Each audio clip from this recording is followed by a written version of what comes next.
Hey guys, how's it going? My name is Adam. Today I'm going to show you how to withdraw money from Bybit. So basically visit the official Bybit app and sign into your account. Then click on the assets at the bottom right corner. You're going to see it. You won't miss it. You're going to see it right here. And basically what I'm going to do, I'm going to just go ahead into the assets at the right hand corner of the homepage and then click withdraw. You're gonna see it right here. Click on it, and basically, what I'm gonna do, I'm gonna select the digital assets that I want to withdraw. If you use Bybit app, simply just tap assets followed by the withdraw button, and then you can select either of those currencies. Let's have an example, this one, right?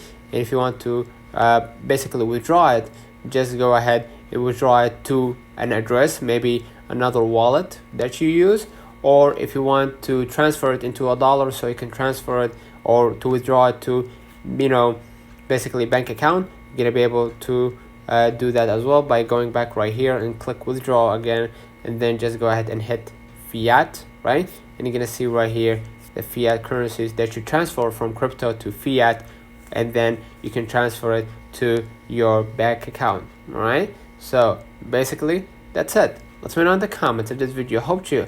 Don't forget to like and subscribe, turn on the notification bell to receive every video we upload. Thank you for watching.